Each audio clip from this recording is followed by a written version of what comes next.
Assalamualaikum warahmatullahi wabarakatuh.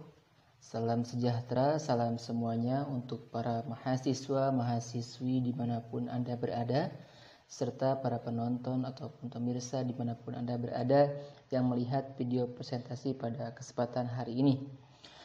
Pada kesempatan hari ini saya akan membahas tentang Qasasul Quran atau kisah-kisah dalam Al-Quran.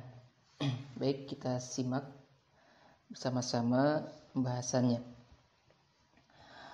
Al-Quran merupakan kalamullah yang diwahyukan Allah Subhanahu wa taala kepada Nabi Muhammad SAW sebagai rasul terakhir melalui perantara malaikat Jibril yang terpercaya dan dijadikan sebagai pedoman hidup bagi umat manusia. Serta barang siapa yang membacanya adalah ibadah selain berisi petunjuk hidup bagi umat manusia. Al-Quran ini juga kan berisikan mengenai kisah-kisah atau qasas, baik kisah itu dari masa lalu maupun kisah pada masa yang akan datang. Tujuan Allah Subhanahu wa taala mewahyukan kisah-kisah dalam Al-Quran ini adalah untuk memberikan kita gambaran terhadap kehidupan umat-umat terdahulu maupun memberikan gambaran mengenai masa depan. Dengan tujuan kita bisa mengambil pelajaran dari kisah-kisah tersebut guna menjadikan diri kita menjadi seorang muslim yang lebih baik. Nah, kandungan Al-Quran tentang sejarah atau kisah-kisah ini disebut dengan istilah Qasasul Quran atau kisah-kisah Al-Quran. Bahkan ayat-ayat yang berbicara tentang kisah ini jauh lebih banyak ketimbang ayat-ayat yang berbicara tentang hukum. Hal ini memberikan isyarat bahwa Al-Quran itu sangat perhatian terhadap masalah kisah yang memang di dalamnya banyak mengandung pelajaran atau ibrah. Sesuai firman Allah SWT pada surat Yusuf ayat 111 yang artinya sungguh pada kisah-kisah mereka itu terdapat pengajaran bagi orang yang mempunyai akal. Al-Quran itu bukanlah cerita yang dibuat-buat, tetapi membenarkan kitab-kitab yang sebelumnya dan menjelaskan segala sesuatu sebagai petunjuk bagi rahmat seluruh alam.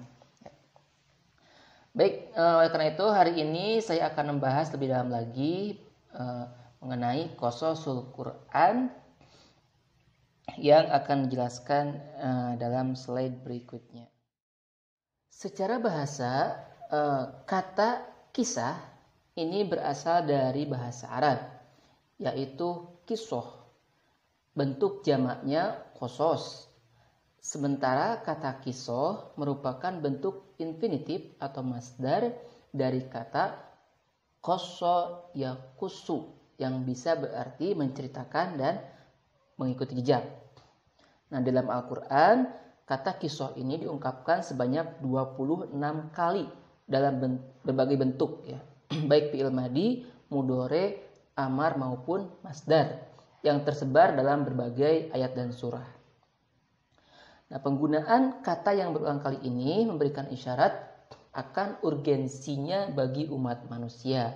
Bahkan salah satu surah Al-Quran dinamakan surat Al-Qasas yang artinya kisah-kisah.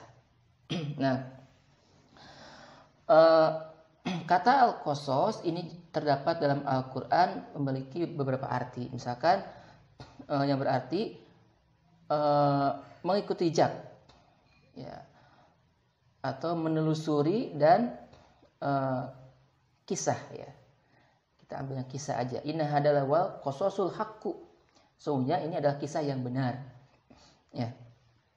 Nah, sedangkan menurut istilah ya, qasas Al-Quran adalah kisah-kisah yang menceritakan hal ihwal umat, kenabian, nubuwah dan kejadian-kejadian yang terjadi pada masa lampau dan kejadian-kejadian yang sedang dan akan terjadi.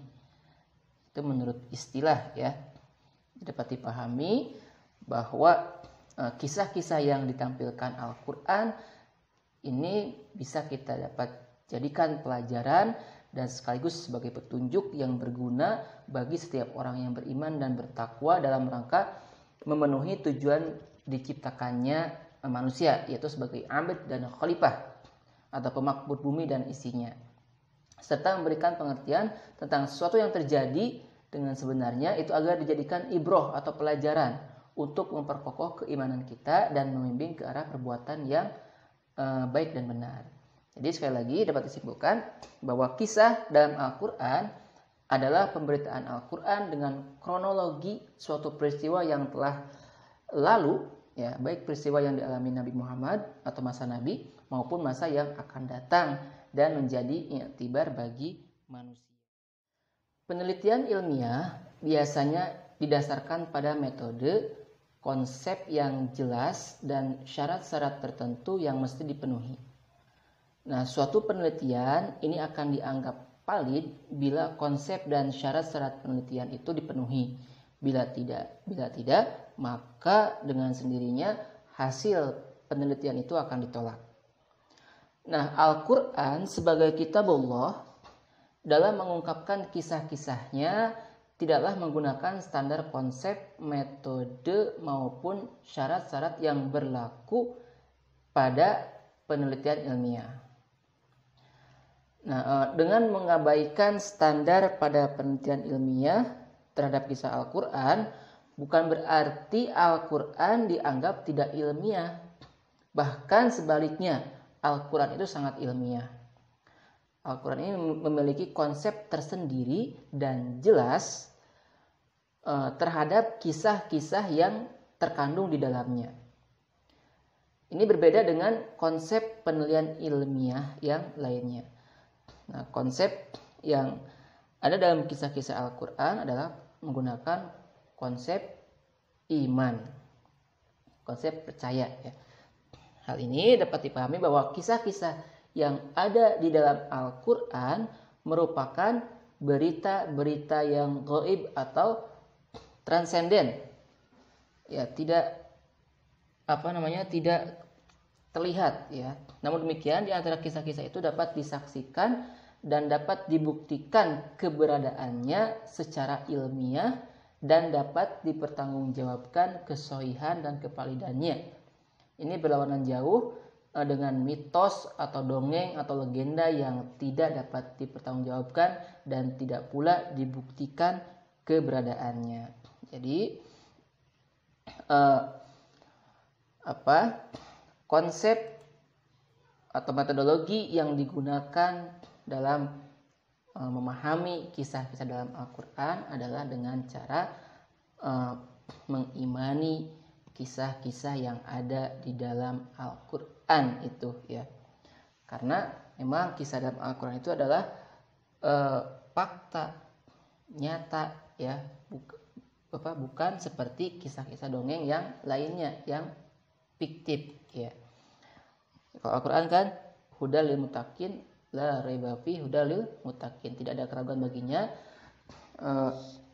sebagai petunjuk bagi orang-orang yang untuk memahami kisah gaib dalam Al-Quran. Ini untuk lebih lanjutnya kita dapat lihat atau bisa ditinjau dari beberapa aspek pembahasan. Yang pertama adalah aspek waktu dan yang kedua adalah aspek atau ditinjau dari materi atau isi, ya. Untuk pembahasan yang ditinjau dari aspek waktu ini terbagi ke dalam 3 bagian. Yang pertama adalah kisah-kisah yang terjadi pada masa lampau atau al-qasas al-ghuyub al-madiyah, atau kisah-kisah yang terjadi pada masa lampau. Yang kedua adalah kisah-kisah yang terjadi di masa kini atau al-qasas, al-ghuyub, al-haliyah. Yang ketiga, kisah-kisah yang terjadi di masa yang akan datang atau al-qasas, al-ghuyub, al-mustaqbaliyah. Nah, ketiga itu bagian yang ada dalam pembahasan kisah ditinjau dari waktu. Baik, yang pertama adalah gaib pada masa lalu atau al-qasas, al-ghuyub, al-madiyah.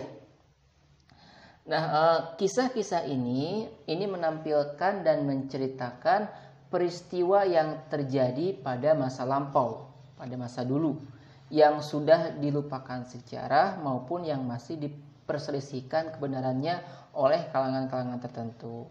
Seperti kisah tentang dialog malaikat dengan Tuhannya mengenai penciptaan khalifah di bumi yang sebagaimana tercantum dalam surat Al-Baqarah ya, ayat 30 sampai 34. Kemudian kisah tentang penciptaan alam semesta sebagaimana diceritakan dalam Quran surat Al-Furqan ayat 59 dan Quran surat Qaf ayat 38. Kemudian kisah tentang penciptaan Nabi Adam alaihissalam dan kehidupannya ketika di surga sebagaimana dijelaskan dalam Quran surat Al-A'raf ayat 7.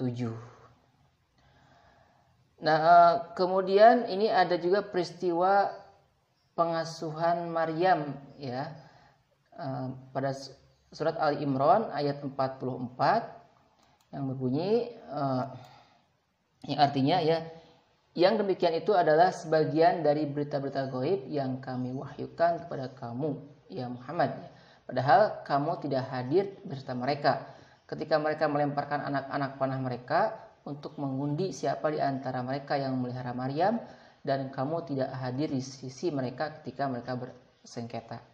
Ayat ini berkenaan dengan permasalahan ketidaktahuan sebagian besar ahlul kitab atau Yahudi dan Nasrani tentang siapa yang sebenarnya pengasuh Maryam. Nah, kemudian Al-Quran datang untuk mengklarifikasi perselisihan antara ahlul kitab ini, bahwa pengasuh Maryam yang sebenarnya adalah Nabi Yahya alaihissalam. Dan ayat itu juga sekaligus sebagai jawaban atas kebenaran risalah Nabi Muhammad SAW. Itu contoh gaib pada masa lalu ya, atau masa lampau. Yang kedua adalah gaib pada masa kini. Kisah-kisah yang terjadi yang berlangsung pada masa kini, contohnya seperti kisah tentang turunnya malaikat-malaikat pada malam Lailatul Qadar. Seperti disebutkan dalam Quran surat Al-Qadar ayat 1 sampai 5. Inna anzalnahu fi lailatul qadar. Wa ma adraka ma lailatul qadar ila akhirih ya. Yang kedua, kisah tentang kehidupan makhluk-makhluk gaib seperti setan, jin dan iblis seperti yang tercantum dalam Quran surat Al-A'raf ayat 13 sampai 14. Itu kan sekarang masih terjadi ya, tentang kehidupan makhluk-makhluk gaib seperti jin, iblis atau setan. Yang ketiga adalah ghaib pada masa depan atau al-qasas, al-ghuyub, al-mustaqbalah. Itu kisah-kisah yang terjadi pada masa depan. Misalkan seperti kisah tentang akan datangnya hari kiamat. Ini sudah dikisahkan dalam Al-Quran yang tercantum dalam Quran surat Al-Qari'ah dan surat Al-Jazalah yang menceritakan tentang bagaimana terjadinya hari kiamat. Yang kedua seperti kisahnya Abu Lahab yang kelak nanti di akhirat siksaannya seperti apa di neraka ya, seperti terdapat dalam Quran surat Al-Lahab. Yang ketiga kisah tentang surga dan neraka serta orang-orang di dalamnya seperti yang dijelaskan dalam Quran surat Al-Ghasyiyah dan surat-surat yang lainnya. Jadi itu ya 3 kategori atau bagian dari kisah-kisah dalam Al-Quran kalau ditinjau dari segi waktu. Yang pertama, kisah-kisah yang terjadi di masa lampau. Yang kedua, kisah-kisah yang terjadi di masa kini. Dan yang ketiga, kisah-kisah yang terjadi di masa yang akan datang. Selanjutnya, kisah atau cerita dalam Al-Quran ditinjau dari segi materi atau isi. Nah, secara garis besar bahwa materi kisah yang terjadi di dalam Al-Quran dapat dibagi menjadi 3 bagian. Yang pertama adalah kisah para nabi. Yang kedua adalah kisah orang-orang yang tidak dianggap sebagai nabi dan kelompok-kelompok tertentu yang dapat dijadikan sebagai ibroh atau pelajaran. Dan yang ketiga adalah kisah peristiwa-peristiwa yang terjadi pada masa Rasulullah Shallallahu Alaihi Wasallam. Baik, yang pertama adalah kisah para nabi. Ini mengandung informasi tentang dakwah para nabi, kemudian mukjizat yang dimiliki oleh para nabi, kemudian sikap umat-umatnya yang menentang, kemudian tahapan-tahapan dakwah dan perkembangannya, serta akibat-akibat yang diterima oleh orang-orang yang menerima dan mendustakan dakwahnya. Ya. Contohnya seperti kisah Nabi Adam alaihissalam yang dikisahkan dalam Quran surat Al-Baqarah ayat 30-39 dan Quran surat Al-A'raf ayat 11, kemudian kisah Nabi Nuh yang diceritakan dalam Quran surat Hud ayat 25-49 dan kisah Nabi Ibrahim dalam Quran surat Al-Baqarah ayat 124, kemudian ayat 132 dan Quran surat Al-An'am ayat 74-83. Yang kedua adalah kisah orang-orang yang tidak dianggap sebagai nabi dan kelompok-kelompok tertentu yang dapat dijadikan sebagai ibrah atau pelajaran. Jadi yang kedua, cerita atau kisah dalam Al-Quran itu isinya atau materinya itu berisikan tentang kisah-kisah tentang peristiwa yang terjadi pada masa lalu dan orang-orang yang belum bisa dipastikan kenabiannya. Contohnya cerita tentang Luqman, ya, tentang Luqmanul Hakim ya, dalam Quran surat Luqman ayat 12-13. Kemudian cerita tentang Zulkarnain ya, ayat Quran surat Al-Kahfi ayat 9-26. Kemudian cerita tentang Talut dan Jalut yang diceritakan dalam Quran surat Al-Baqarah ayat 246-251 ya, itu contoh.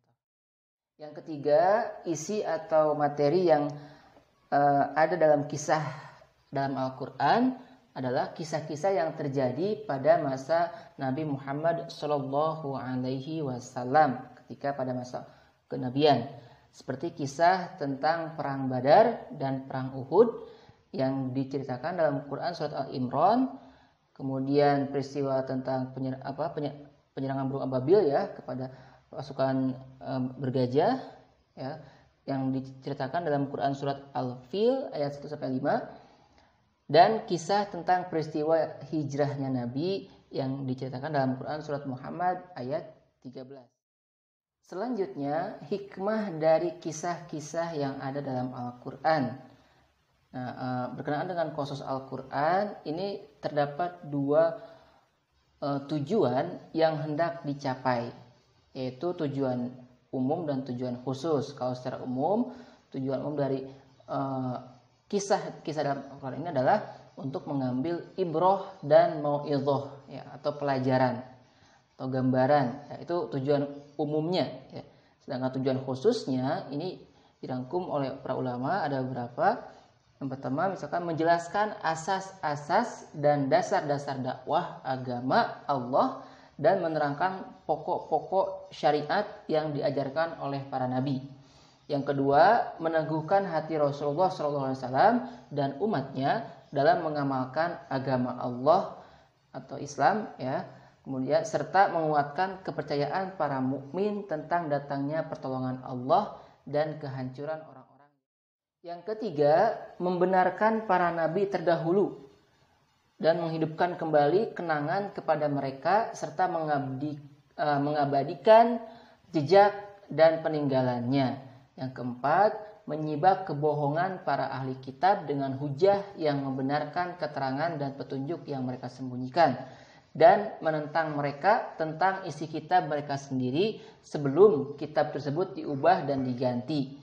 Dan yang kelima, yang terakhir, kisah merupakan salah satu bentuk sastra yang dapat menarik perhatian para pendengar dan memantapkan pesan-pesan yang terkandung di dalamnya ke dalam jiwa. Bukti arkeologisnya atau bukti benarnya kisah-kisah dalam Al-Quran ini telah kita temukan atau kita telah baca di dalam buku-buku atau kitab-kitab tentang kisah-kisah dalam Al-Quran. Bahkan ini para arkeolog banyak menemukan catatan-catatan kuno dan bukti-bukti geografis yang mendukung dan sesuai dengan kisah dalam Al-Quran tersebut. Seperti ini ada catatan tertua yang ditemukan oleh atau manuskrip ya, Elba yang berusia kurang lebih 2500 tahun sebelum Masehi yang ditemukan di Tel Mardik sebelah barat Syria. Dan ada 15.000 potongan tablet dan fragmen. Ini juga ditemukan lempengan di timur dekat Mesir dan Arabia. Nah itu ya, ini bisa digunakan sebagai catatan independen untuk membenarkan dan menguatkan kisah-kisah dalam Al-Quran. Di samping itu, bukti sejarah yang masih eksis yang dapat kita lihat sampai sekarang dan masih tetap eksis adalah Baitullah Ka'bah serta runtutan ritual ibadah haji yang dilaksanakan di Mekah, yang kebanyakan ini diambil dari kisah Nabi Ibrahim dan keluarganya. Kesimpulannya adalah kisah yang ada dalam Al-Quran adalah nyata, bukan fiktif.